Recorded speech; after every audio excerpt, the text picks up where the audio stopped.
terra incognita. terra incognita. terra incognita라고 하는 라틴 말이 있습니다. 이것은 일상적인 용어가 아니라 우리가 GPS가 있기 전에 쓰여진 항해 용어입니다. 그래서 우리가 요즘은 GPS가 우리 다 손전화에 있어서 어디를 가고 싶기만 하면은 그것을 꺼내서 GPS에 입력하면은 세계 어디든지 우리가 갈 수가 있죠. 그리고 이 GPS 안에 안 나와 있는, 이 지구에 안 나와 있는 땅은 없습니다. 그래서 우리가 집에서도 항공사진으로 우리 남극도 볼 수 있고 북극도 볼 수 있고, 또 심심하면 옛날에 제가 한국 살던 곳에 가서 요즘은 어떻게 변했지라고 확대해서 그 지역을 확대해 볼 수도 있는 것이죠. 자, 테라 인코그니타의 뜻은 무엇이냐면은 미지의 땅, 아직 알려지지 않은 땅이라는 뜻입니다. GPS가 있는 우리들에게는 의미가 없는 말이 되었죠. 자, 그래서 옛날 맵을 보면은 항해 기술이 발달하기 전에, 그 지도 제작 기술이 발달하기 전에 만들어진 옛날 지도를 보면은 지도가 완전하지 않습니다. 어떤 것은 지구를 평면으로 그려놓은 지도도 있고, 지구를 네모난 모양으로 그려놓은 지도도 있습니다. 그리고 아직 인간이 탐험하지 않은 땅에 대해서는 이 테라 인코그니타, 아직 미지의 땅이라고 써놓은 지도들이 많이 있습니다.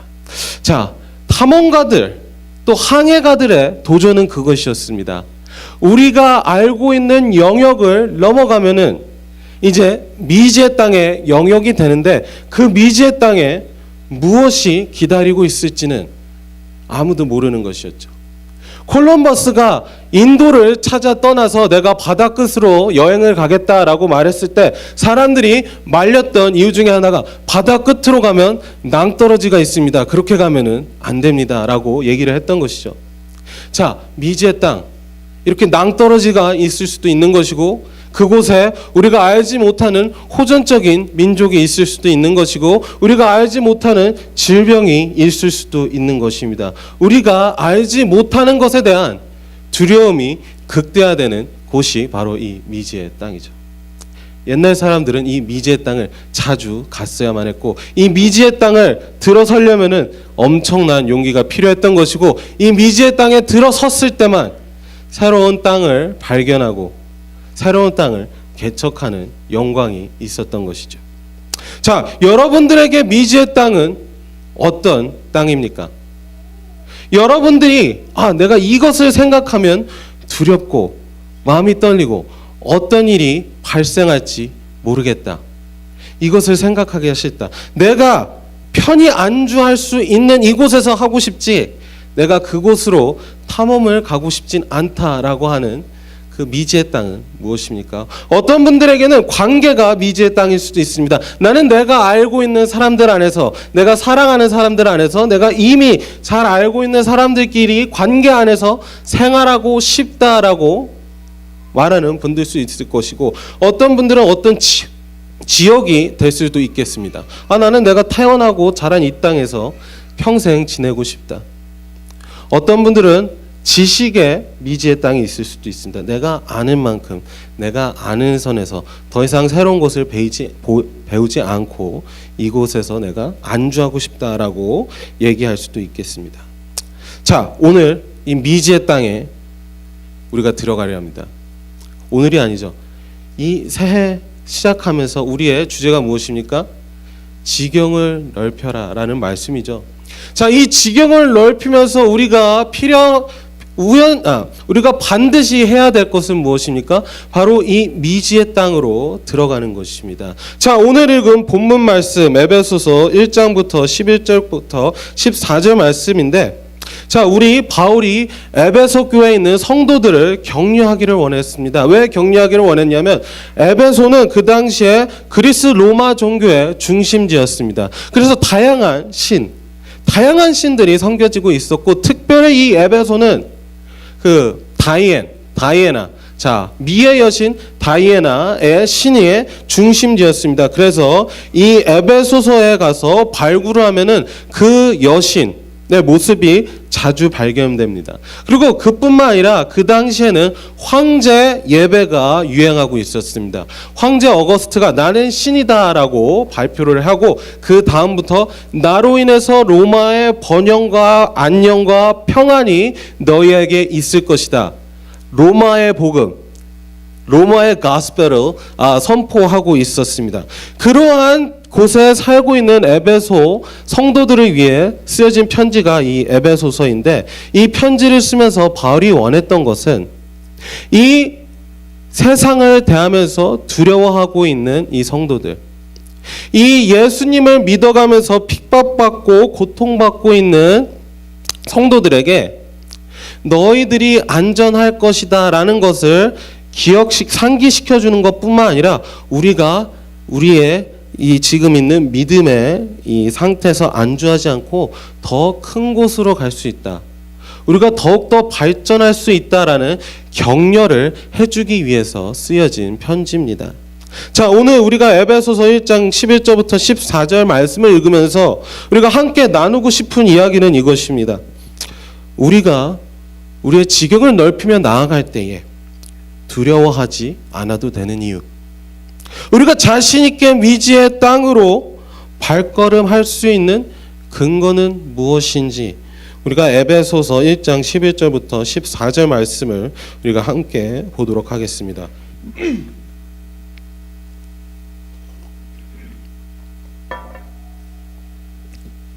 자, 첫 번째는 이것입니다. 우리가 두려워하지 않아도 되는 이유, 우리가 자신 있게 미지의 땅으로 들어갈 수 있는 이유, 바로 우리가 예수 그리스도를 통해 유산을 상속받았기 때문입니다.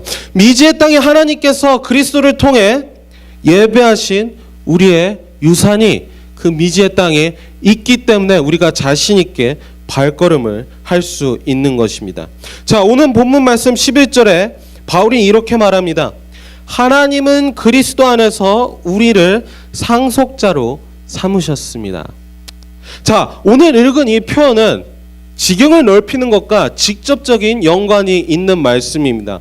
자, 번역은 이렇게 되어 있습니다. 그리스도 안에서 우리를 상속자로 삼으셨습니다. 하지만 원문 말씀을 보면은 이 상속자라는 말이 없습니다. 상속자라는 말이 없음에도 불구하고 이것은 바른 번역입니다. 왜? 자, 본문 말씀은 이렇게 번역될 수 있습니다. 하나님은 우리를 그리스도 안에서 제비뽑기 하셨습니다 라는 표현입니다. 그럼 제비뽑기 한다는 것은 무슨 뜻이냐? 바로 이스라엘 백성들이 구약 성경에서 자신들의 유산을 받을 때에 제비뽑기로 유산을 상속받았던 것이죠. 자, 신명기와 민수기에 이런 내용이 나옵니다.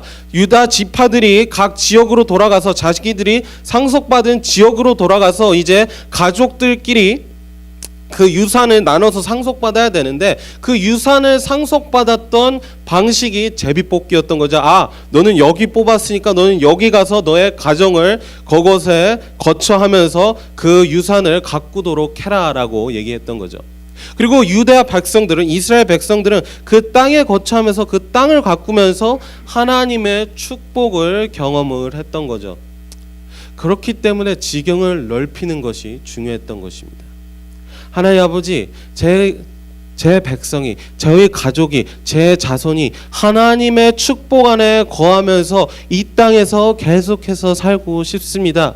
이 땅을 저희에게 허락하여 주셨고, 허락하여 주시는 것뿐만 아니라 더욱더 큰 주님의 은혜를 느끼기 위해서 제 지경을 넓혀 주시옵소서라고 이스라엘 백성들은 빌었습니다. 그렇기 때문에 이스라엘 백성들과 땅의 관계는 굉장히 중요했던 거죠. 이 이스라엘 백성들이 영적으로 흥하면 이 땅의 소출이 배가 되지만, 이 이스라엘 백성들이 하나님과 멀어지게 되면은 지경을 넓히기는커녕 이 땅이 이스라엘 백성들을 토해내는, 그래서 이스라엘 백성들이 다 멸망하고 다른 땅으로 끌려가게 되는 그런 역사가 있었던 것이죠. 자, 바울이 그것을 상기시키고 있는 것입니다. 하나님은 그리스도 안에서 우리를 상속자로 삼으셨습니다. 하나님이 우리를 제비 뽑아서 우리에게 어떠한 유산을 물려주고자 원하십니다라고 얘기하고 있는 거죠. 근데 그 유산을 우리가 언제 상속받았습니까? 보통 유산은 언제 상속받죠? 부모님이 돌아가셨을 때 유산을 상속받는 것이죠. 자, 그러면 우리는 하나님의 유산을 언제 상속받았는가? 언제 우리가 상속자가 됐는가? 13절에 바울이 이렇게 말합니다. 여러분도 그리스도 안에서 진리의 말씀 곧 여러분을 구원하는 복음을 듣고서 그리스도를 믿었으므로 약속하신 성령의 날인을 받았습니다. 자, 그것이 그때에 우리가 유산을 상속받은 것입니다. 언제? 진리의 말씀, 에러가 하나도 없는 무오의 진리의 말씀, 이 세상이 어떻게 만들어졌고 어떻게 끝나갈 것인지에 대한 설명하는, 또 우리를 구원으로 이끄는 구원의 원천인 진리의 말씀을 듣고서 예수님이 어떻게 이 땅에 오셨고 어떻게 살아가셨고 어떻게 우리를 위해서 십자가에 돌아가셨는지 설명하는 그 진리의 말씀을 듣고 우리가 누구를 믿죠? 그리스도를 믿음으로써 구원을 얻었습니다. 그렇게 그것을 통해서 우리가 예수님 안으로 들어가고 하나님의 유산을 상속받게 된 것이죠. 자, 여러분, 구원이 그런 것입니다. 구원은 그냥 하늘나라 가는 티켓을 받은 것뿐만 아니라 또 무엇을 우리에게 따라옵니까? 바로 하나님 나라, 하나님 나라의 유산을 우리가 상속받게 되는 것이죠. 자, 이스라엘 백성들은 땅을 유산으로 받았습니다. 그럼 이스라엘 백성이 아닌 우리 이방인은 무엇을 유산으로 받습니까? 바로 하나님 나라. 하나님 나라. 영원히 변하지 않고 멸망하지 않고 영원하고 이 땅에 임하게 될 하나님 나라를 우리가 유산으로 받는 것이죠. 자, 우리가 구원받았다고 얘기할 때 나 천국 간다, 나 인생이 이제 완전히 피겠구나라고 생각하는 것뿐만 아니라 우리가 이것을 기억해야 된다는 것입니다. 바로 우리가 유산이 있고 우리는 상속자이다. 우리가 다른 사람들에게 꿀릴 것이 아무것도 없다라는 것이죠. 자, 얼마 전에 한국 뉴스를 보다가 이런 소식을 접했습니다. 휴명 계좌에 대한 것이었습니다. I heard the news in Korea. I was watching Korean news and he was talking about inactivated bank account. And then you go on 하영. 자, inactivated bank account가 있었는데 그것이 무슨 내용이냐면은, 자, 우리가 이제 살아가면서 은행 계좌를 하나만 여는 게 아니라 여러 가지를 열죠. 근데 한국 사람들은 은행 계좌를 굉장히 많이 여는 것 같아요. 그래서 어떤 일이 있냐면은 이 사람들이 은행 계좌를 여러 가지를 쓰다 보니까 옛날에 자기가 가지고 있는 은행 계좌를 까먹는 거예요. 내가 그 은행 계좌가 있었지라는 것을 까먹는데 그 은행 계좌에 아직도 10만 원이든 100만 원이든 그렇게 돈이 있었던 것이죠. 그래서 이 은행 계좌, 까먹었던 휴명 계좌를 다 모아보면 돈이 상당하다고 합니다.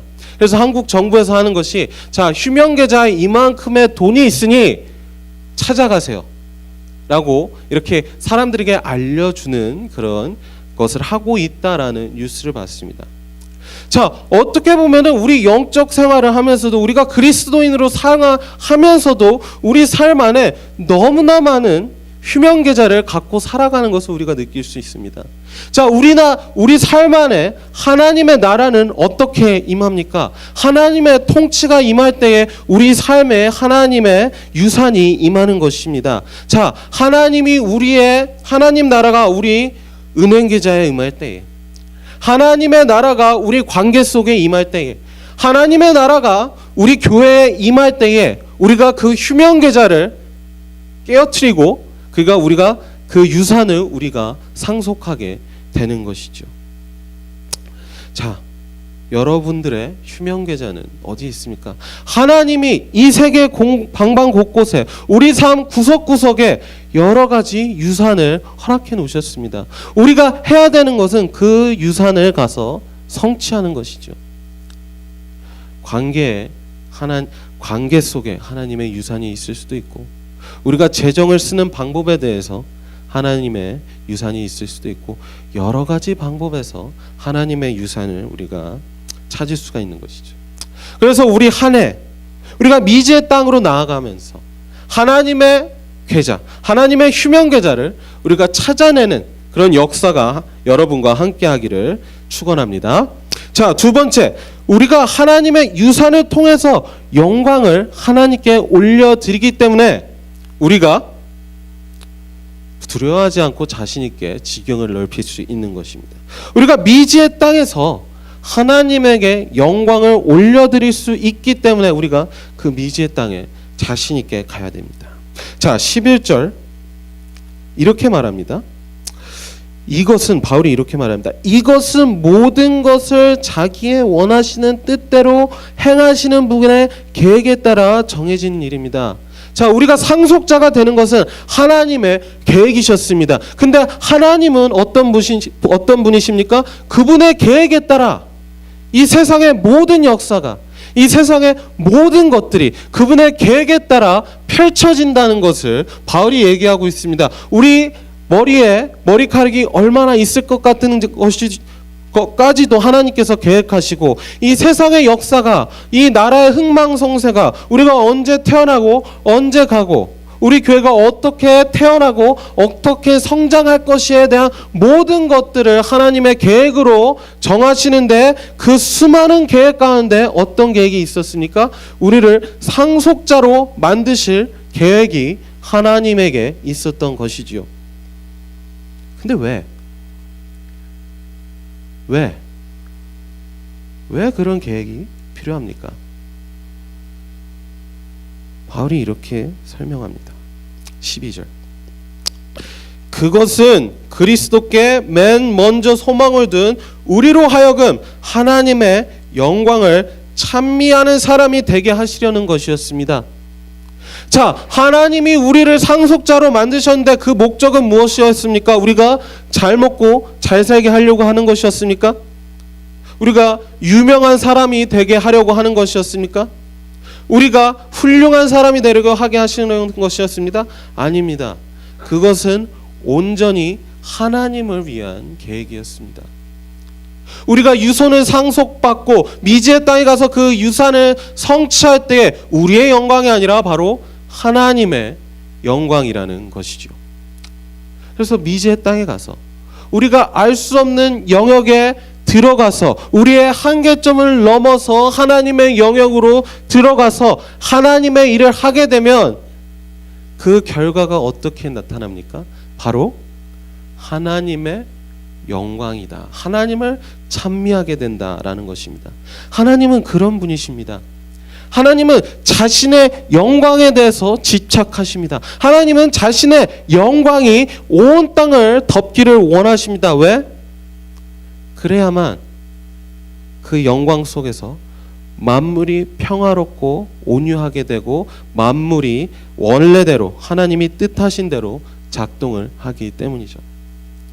자, 제가 결혼을 준비할 때 일이었습니다. 자, 결혼도 큰 행사지요.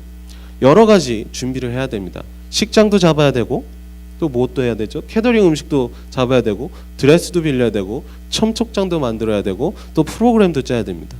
그래서 여러 가지 준비가 필요하고 돈도 상당히 많이 들죠.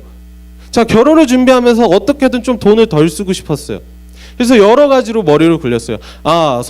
이 예배당은 내가 아는 분을 통해서 디스카운트를 이렇게 받고, 드레스는 그거에 대해서는 드레스 디스카운트 받았다간 결혼 못 하겠지.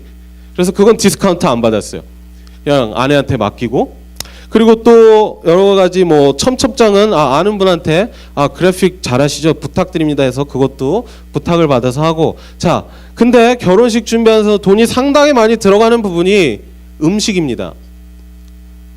그 음식을 준비하면서 어떻게 음식을 좀 싸게 할 수 있을까라는 것을 생각했는데, 자, 제가 그 당시에 선교단체에서 일하고 있었는데, 그래서 질문을 드렸어요. 그 선교단체에서 이 미주 전체 행정을 담당하시는 분한테 질문을 드렸어요. 그분이 아주 행정에는 도사시고 또 여러 가지 그 큰 이벤트 행정하는 것에는 아주 도 같으신 분인데, 그래서 물어봤어요. 간사님, 제가 이렇게 결혼을 준비하고 있는데 어떻게 캐터링에서 좀 돈을 아낄 수 있는 방법이 없을까요? 라고 물어봤더니 그분이 웃으시면서 현보야 나는 캐터링 그거 12불에 했다? 말이 안 되는 가격이에요. 제가 알아보기에는 최소 20불에서 30불 사이던데 어떻게 12불에 하셨어요? 그러면서 그분이 설명을 이렇게 하세요. 보통 결혼식 캐터링을 주문을 하지. 그럼 결혼식 캐터링엔 여러 가지가 딸려오는데 그거 주문하지 말고 의자도 너가 셋업하고 테이블도 너가 셋업하고 음식을 골라서 주문해. 불고기, 잡채, 떡, 전 이렇게 골라서 주문하면은 훨씬 싸게 준비할 수 있어. 그렇구나. 근데 그분이 근데 그렇게 하지 마. 욕 먹어. 그게 하객들한테 욕을 먹는 게 아니라 캐터링 회사에서 욕을 한다 그러더라고요. 왜? 자, 그분이 그렇게 주문해서 결혼식이 됐어요. 그분 결혼식이었어요. 근데 캐터링 회사에서 왔더니 결혼식인 거예요.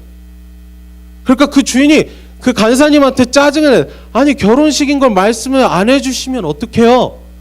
이유인즉 사람들이 와서 결혼식에 와서 밥을 먹을 때 그 캐터링이 어디서 왔는지 보게 된다는 거예요. 젓가락을 통해서. 한미 캐터링에서 왔구나. 한미 캐터링은 음식이 이렇구나. 별거 없네. 여기 낙원 캐터링에서 왔구나. 반찬수가 별거 없네. 그래서 그분이 이리가 결혼식을 할 때는 우리 캐터링 회사에 명예를 걸고 음식이 나가는 겁니다. 그래서 이렇게 하면 안 돼요. 그래서 그분이 그 자리에서 그 자기 회사한테 전화를 해서 국수도 더 가져오고 국도 더 가져오고 여러 가지 전도 더 가져오게 해가지고 계획했던 것보다 훨씬 풍성하게 결혼식을 차렸다라는 것을 얘기해 주시면서 저한테 그런 지혜를 나눠주셨어요. 자, 하물며 캐터링 회사도 자기의 명예와 영광을 위해 이렇게 노력하는데 하나님께서는 어떠한 일을 행하시겠습니까? 우리가 미지의 땅으로 들어갔을 때 창피도 당할 수 있어요. 우리 가족에게 복음을 전했을 때 전 예수님 같은 거 안 믿습니다 라고 얘기하면서 창피를 당할 수도 있는 것이고, 우리가 직장에 나가서 예수님에 대해 얘기했을 때 저 사람은 예수쟁이구나 라는 놀림을 받을 수도 있는 것이고, 우리가 예수님을 위해서 헌신했더니 은행 어카운트가 마이너스네? 이런 당황스러운 일이, 그런 일이 있을 수도 있는 것입니다. 하지만 하나님께서 그런 것들을 통해서 영광을 받으신다는 것이죠. 우리가 지금 이 순간에는 창피스러울 수도 있습니다. 하지만 모든 것을 하나님이 계획하셨다면은 끝끝내 그 모든 일들을 선하시게 행하시는 하나님의 계획에 따라 우리의 영광을 위해? 아니죠.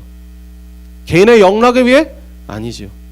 하나님의 영광을 위해 이 모든 것들이 되돌아보면 그래서 그런 일이었구나 라는 것을 우리가 이해할 수 있게 된다라는 것입니다.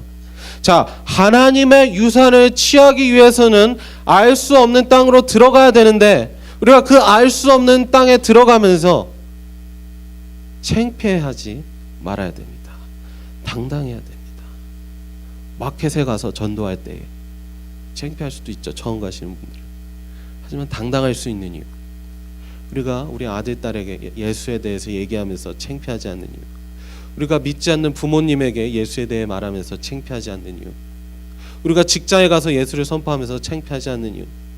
The reason we are not ashamed of the gospel as we proclaim it, because it's all for the glory of God. 우리가 복음에 대해서 창피하지 않는 이유, 왜냐하면 하나님께서 다 영광으로 만드실 것이 때문입니다. 그래서 하나님의 영광을 우리가 하나님의 유산을 취하면서 나타낼 수 있는 것이죠. 마지막으로 우리가 하나님의 미지의 땅으로 들어가면서 두려워하지 않는 이유, 바로 성령님께서 우리가 상속자이심을 증거하시고 함께 하시기 때문입니다. 자, 바울이 이렇게 얘기합니다. 11절 그것은 그리스도께 맨 먼저 소망을 둔 우리로 하여금 하나님의 영광을 찬미하게 하는 사람이 되게 하시려는 것이었습니다. 자, 그것은 그리스도께 맨 먼저 소망을 둔 우리로 하여금. 자, 우리에게 소망이 있습니다. 근데 어떤 소망입니까? 먼저 소망케 하셨다라는 것을 얘기하고 있습니다.